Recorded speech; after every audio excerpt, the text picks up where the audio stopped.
Blackstone Audio presents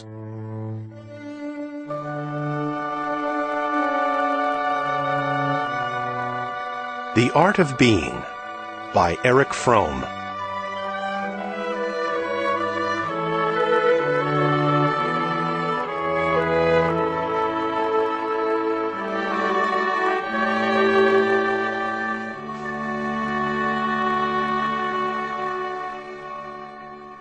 Editor's Foreword.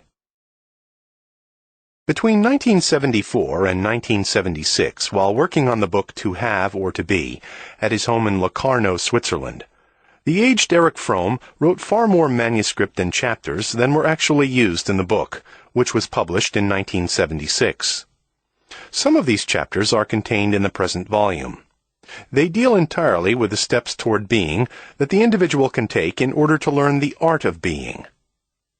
Fromm withdrew the chapters on steps toward being from the typescript shortly before the typesetting of To Have or To Be, because he believed that his book could be misunderstood to mean that each individual has only to search for spiritual well-being in the awareness, development, and analysis of himself without changing the economic realities that produce the having mode.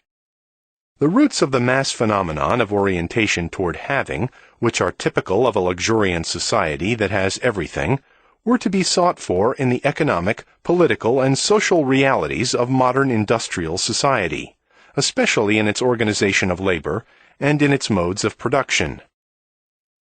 Despite the fact that our orientation toward having is rooted in the structural realities of today's industrial culture, the overcoming of these realities consists in rediscovering man's own psychic, intellectual, and physical powers, and in his possibilities of self-determination.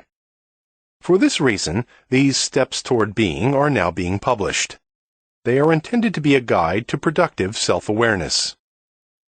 Recent trends have certainly made it clear that the awareness, realization, development, etc. of one's self almost always means something other than the enhancement of one's own subjective powers. Today, by and large, individual narcissism is being strengthened, and the inability to reason and to love, which according to Fromm are characteristics of an orientation toward being, entrenched, as techniques of self-awareness offer new crutches of orientation toward having. The following summary of some of the statements made earlier in To Have or To Be is meant not to be a substitute for having read that book, but rather to remind all who have read it of its most important thoughts.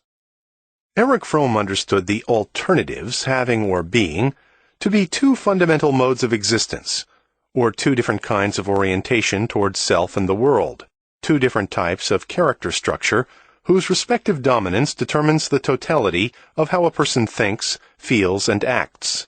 To Have or To Be, page 24.